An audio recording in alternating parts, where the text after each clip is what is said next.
Cinema I love you to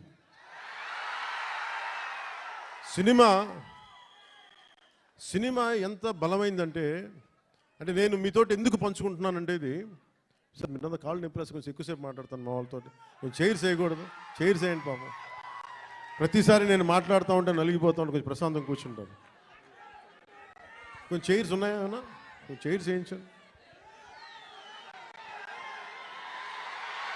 నుంచోవాలా కాదు దేని కాదు వాళ్ళు అంటే నాకు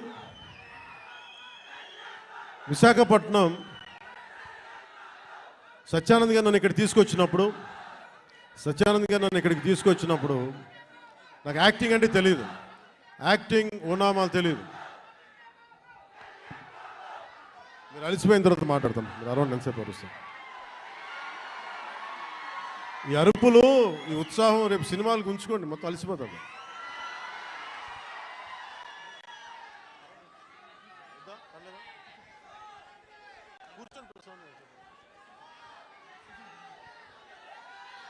నేను మీతోటి నా అనుభవాలు పంచుకుంటాను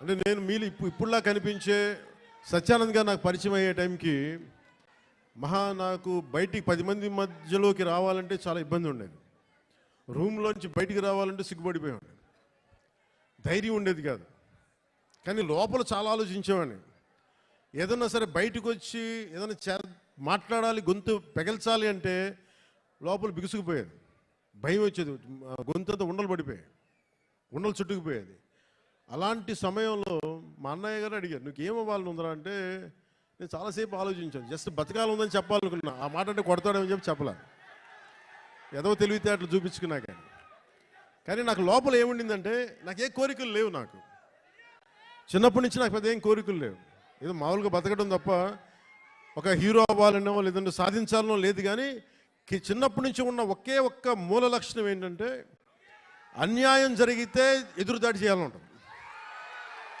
నాకే జరగక్కర్లే అలాగే సహాయం చేయాలనిపిస్తుంది ఈ 2 లక్షణాలు తప్ప సినిమాలు చేద్దామని కానీ డబ్బులు సంపాదించాలని కానీ నాకు ఆలోచన లేదు అలాంటి నాకు చదివేవాడిని అలాంటి నాకు వీని ఇలా వదిలేస్తే ఎటు కాకుండా పోతాడని మా అన్నయ్య గారికి భయం వేస్తుందేమో ఒక రోజున సత్యానంద్ గారిని పిలిపించి ఆయన మంచుపల్లికి సినిమాలో ఆయన ఒక అసిస్టెంట్ డైరెక్టర్గా పనిచేస్తారంట ఆయన పిలిపించి ఈయన ఢిల్లీ నేషనల్ స్కూల్ ఆఫ్ డ్రామాలో ఆయన అక్కడ చాలా పాల్గొని నేర్చుకుని ఆయన అలాంటి వ్యక్తిని తీసుకొచ్చి నాకు నన్ను ఆయనకి అప్పచెప్పి చేయమన్నారు ఆయనకి నేను ఎంత ఇబ్బంది పెట్టేవాడినంటే మీరు ఒకసారి రండి సత్యానంద్ మీ కష్టాలు చెప్తాను ఇప్పుడు నాకు తెలియదు కదా ఎవరికి నేను ఆయన ఎలా ఇబ్బంది పెట్టేవాడిని ఆయన వచ్చి కూర్చొని చాలా డైలాగులు చెప్పేవాళ్ళు బాబు మీరు ఇలా చదవండి ఇలా రాయండి అని చాలా పేపర్లు ఇచ్చేవాళ్ళు నేను రూమ్లో తీసుకెళ్ళామండి మనం ఒక పని చేద్దాం సార్ అలా బయటికి వెళ్తారండి అని చెప్పి మా అన్నయ్య తిడతాడని చెప్పి బయటికి తీసుకెళ్ళి సార్ రేపు చేద్దామండి ఈరోజు కొంచెం అలవాటు చేసుకుందాం మళ్ళీ ఈయన కూర్చోబెట్టి చాలా పెద్దగా మాట్లాడేస్తే నాకు సిగ్గు అనిపించేది కొంచెం చెమటలు పట్టేసాయి అలాంటి నెమ్మదికి ఈయన మభ్య పెడితే మెడ్రాస్లో చెన్నైలో పని జరగట్లా ఒక నెల రోజులు చూశారు ఈయనకి అర్థమైపోయింది ఈయన ఇక్కడే ఉంచితే వీడు ఏ పని వీడు చెయ్యకపోగా నన్ను కూడా చెడగొట్టేస్తాను భయం వేసింది అనుకుంటా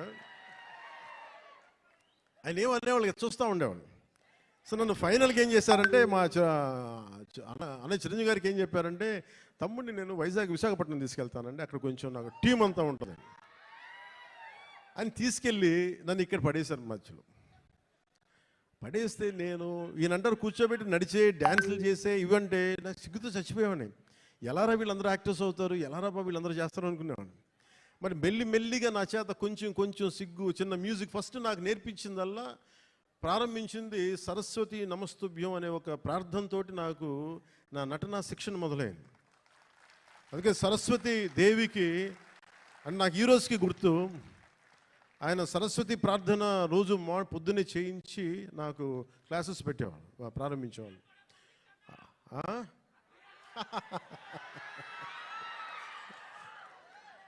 అలాగే ఆయన అలా స్టార్ట్ చేసి నాకు ముందు ఆటపాట చెప్పారు మన ఉత్తరాంధ్ర ఆటపాట అవి నాకు చాలా ఇంట్రెస్ట్ వచ్చింది. మెల్లిగా ఆయన్ని చిన్న ఏమంటారు పాముని ఏమంటుందని ఒక వైల్డ్ యానిమల్ని ట్రైన్ చేస్తారు చూసారా, అలా కొద్దిగా టేమ్ చేసి ట్రైన్ చేసి ఒక 2 అక్కడ దాకా తీసుకొచ్చాను నన్ను. అంటే నోట్లో నుంచి ఒక వాక్యం, అమ్మ ఇట్రా నాన్న నేను బయటికి వెళ్తున్నాను చెప్పడానికి కూడా నేను తటపాయించే నా వ్యక్తిత్వానికి ఒక 1.5 hour ఒక స్ట్రీట్ ప్లే చేయించిన గంత బై ద ఎండ్ ఆఫ్ 2 నెలలు. సో నేను అంత ట్రైన్ చేసి నేను నేర్చుకున్నది ఏంటంటే నటన నేర్చుకోలేదు ఈయన దగ్గర, ధైర్యాన్ని నేర్చుకున్నాను ఈయన దగ్గర. అంటే నీకు ఏదైనా ఒక అభిప్రాయం ఉన్నప్పుడు నిర్భయంగా చెప్పడం చేసుకో, ఏమవుతావు మహా అయితే ఫెయిల్ అవుతావు, ఏమవుతుందని. నాకు ఎందుకు ఆయన పాదాలకి ఈరోజు ఎప్పుడు నాకు అనిపించిన ఎందుకు ఇష్టం అని నమస్కారం పెడతానంటే, నాకు ధైర్యాన్ని నాకు పరిచయం చేసిన వ్యక్తి ఆయన. అంటే నీకు అభిప్రాయాలు 100 ఉండొచ్చు, లోపల భావాలు 1,00,000 ఉండొచ్చు, కానీ వాటి మీద నువ్వు ముందుకొచ్చి దాన్ని యాక్ట్ చేయకపోతే ఏం అవ్వదు అనేది నాకు ఆయన నోటితో చెప్పాల, ఆ ట్రైనింగ్ ద్వారా చెప్పారు. నేను అప్పుడు అనుకున్నాను యాక్టింగ్ అని. నాకు యాక్టింగ్ అని నేను నేర్చుకోలేదు, నాకు జీవిత పాఠాలు నేర్పారు నా గురువు ఆయన. సో చిరంజీవి గారికి నేను ఏం చెప్పానంటే 1 సంవత్సరం తర్వాత, అన్నయ్య మీరు ఇప్పుడు సినిమా తీయకపోయినా పర్లేదు కానీ నాకు జీవితంలో బతికే శక్తినిచ్చేవి ట్రైనింగ్ వల్ల. నేను ఏ కూలి పని చేసుకునే బతికేస్తాను తప్ప నాకు యాక్టరే అవ్వాలని లేదు, నాకు చాలా సంతోషం. ఆ తర్వాత అక్కడమ్మా ఇక్కడమ్మా నన్ను తీసుకొచ్చారు, అలాగే వైజాగ్లో తీసుకొచ్చారు. వైజాగ్ స్టీల్ ప్లాంట్లో ఇక్కడను చచ్చిపోయేవాడిని సిగ్గుతో. అప్పుడు మళ్ళీ ఒక 6 months మనకి 1 year గ్యాప్ రాగానే మళ్ళీ యాజ్ యూజువల్ మన యూజువల్ సిగ్గు మళ్ళీ ముడుచుకుపోయాను మళ్ళీ. అలాంటిది నన్ను గోకులం సీత చేశాను, తర్వాత సుస్వాగతం చేశాను. నాకు ప్రత్యేకించి విశాఖపట్నానికి ప్రత్యేకమైన అనుభవం ఏంటంటే, నాకు భీమిలిలో మాకు తెలిసిన వాళ్ళకి ఒక గెస్ట్ హౌస్ ఉండేది, నన్ను అక్కడ ట్రైనింగ్ చేసేవారు వీళ్ళందరూ. సో నాకు అందుకు భీమిలి కానీ మన ప్రాంతాలు కానీ మన సర్క్యూట్ గెస్ట్ హౌస్ మనం ప్రాక్టీస్ చేసేదాన్ని ఒక సంగం శరత్ ఓనర్స్ గెస్ట్ హౌస్ ఒకటి ఉండేది. అక్కడే మ్యాక్సిమం ట్రైనింగ్ క్లాసెస్ అని సాయంత్రాలు పూట, మార్నింగ్ ఏమో భీమిలి, సాయంత్రాలు సంగం శరత్. ఇప్పుడు ఇవన్నీ చెప్పాను అనుకోండి, ఈ పవన్ కళ్యాణ్ ఏ ఊరు వెళ్ళినా కనిగిరి వెళ్తే కనిగిరిలో పెరిగానంటాడు, వైజాగ్ వస్తే వైజాగ్లో పెరిగానంటాడు. కానీ నేనేం చేస్తాను, అందుకే నా పేరు పవనం. నేను తిరుగుతూ ఉంటాను, వెళ్తూ ఉంటాను. మనం పవనాలు అయితే అవి కూపస్తాం మండూకాలు ఇలాగే మాట్లాడతారు. బావిలో కప్పలు గిరిగిసుకొని కూర్చుంటే వాళ్ళకి అర్థం కావు. పవనం తాలూకు శక్తి వాటికి అర్థం కాదు. పవనం సర్వంతర్యామి. సో అలాంటి నన్ను ఈరోజు సినిమా మేకింగ్ మీద కానీ వీటన్నిటి మీద అవగాహన వచ్చింది అంటే నాకు నా గురువు ఇచ్చిన నూరిపోసిన ధైర్యం. ముందుగా నాకు ఈరోజు మీ ముందు నిలబడగలుగుతున్నాను అంటే నాకు మా అన్నయ్య చిరంజీవి గారు నన్ను ఇచ్చిన ఆయన నన్ను నమ్మారు, మా వదిన నన్ను నమ్మింది. సో వాళ్ళు ఈరోజు నేను మేము ఎందుకు వస్తున్నాను, ముఖ్యంగా వాళ్ళిద్దరికీ నేను మనం గెలిచిన తర్వాత కూడా మనకి గుండెలకి హత్తుకున్న వాళ్ళకి, మన బాగుని కోరుకునే వాళ్ళ పాదాలు కాక ఇంకెవరికి నమస్కరిస్తాం.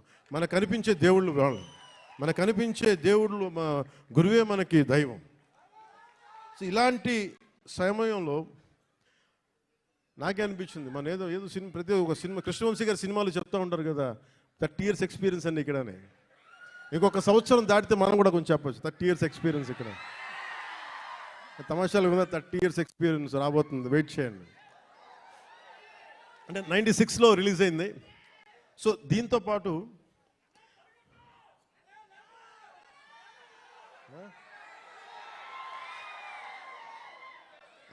అలాంటి నాకు యాక్టింగే కష్టం అనుకుంటే మళ్ళీ నా అవసరాలు అంటే నేను బాగా చదివేవాడిని, అంటే అందరిలాగా కాలేజీకి వెళ్ళలేదు, కానీ చాలా విపరీతమైన పుస్తక పఠనం ఉండేది. దాని ద్వారా నాకు ఏమనిపించిందంటే మేధోశక్తి చాలా అవసరం. కానీ నాకు ఫిల్మ్ మేకింగ్ మీద, సినిమా క్రాఫ్ట్మెన్షిప్ మీద ఇవన్నీ నాకు ఇంట్రెస్ట్ వచ్చి స్క్రీన్ ప్లే రైటింగ్ కావచ్చు, స్టోరీ రైటింగ్ కావచ్చు, లేదంటే డైరెక్షన్ కావచ్చు, టెక్నికల్ ఆస్పెక్ట్స్ కావచ్చు, ముందు ఇవి అలవాటైనాయి, తర్వాత యాక్టింగ్. అందుకని మీరు చూస్తే నా యాక్టింగ్ కూడా చాలా మంచి నటుల్లాగా క్యారెక్టర్ మారిపోను. మ్యాక్సిమం నేనేం కోరుకుంటానంటే నేను రియల్ లైఫ్లో ఏం చేయగలనో దానికి దగ్గరికి ఎత్తుక్కుంటాను. అన్నీ చేయలేకపోవచ్చు కానీ కొంతవరకు మ్యాక్సిమం నేను నిజ జీవితంలో ఏం చేయగలిగానో అవి చేస్తాను. అలాగా ఈ సినిమాకి సంబంధించి బిగ్గెస్ట్ నాకు బ్లాక్ బస్టర్ ఇచ్చిన ఏఎం రత్నం గారు కుష్ అనే కోరికతోటి డైరెక్టర్ క్రిష్ గారు ఒక 2019 ఇప్పుడు 18 ఒక ఆ సమయంలో నాకు ఒక కథ చెప్పి అది నేను 2019లో ఓడిపోయిన తర్వాత ఈ సినిమా ఒక్క నిమిషం ఇబ్బంది కొంచెం చాలు ప్లీజ్ సార్ అది వినాలి మనవాడు చెప్తున్నాడు అది వినాలండి అంటే ఇలాంటి సమయంలో నాకు ఒక కథ చెప్పి ఒక పీరియడ్ ఫిలిం అని చెప్పి చాలా ఇబ్బందులు పడ్డాం. అది 2 కరోనా సీజన్స్ వచ్చినాయి, 2 కరోనా వేవ్స్ వచ్చినాయి, నలిగిపోయాం. తర్వాత మీకు తెలుసు విశాఖపట్నం గొడవలు, తర్వాత గౌరవ ముఖ్యమంత్రి గారిని మనకి రాజమండ్రి ఎపిసోడ్ మీకు తెలుసు. వీటన్నిటి వల్ల సినిమా మూడోసారి మన రాజకీయ పరిస్థితుల్లో లేట్ అయింది. అందుకని ఈ సినిమాకి ప్రత్యేకించి వచ్చినప్పుడు నేను ఉప ముఖ్యమంత్రిగా బాధ్యతలు తీసుకున్న తర్వాత కూడా సడన్గా మన పార్టీ ఆఫీస్ కోతవేటు దూరంలో ఉన్న అక్కడ ఉన్న స్థానికంగా మనం మిడ్ వ్యాలీ స్టూడియోస్లో మిడ్ వ్యాలీ స్థలాన్ని స్టూడియోగా మార్చుకొని నేను ఈ సినిమాని ఓజీని రెండింటిని కంప్లీట్ చేశాను.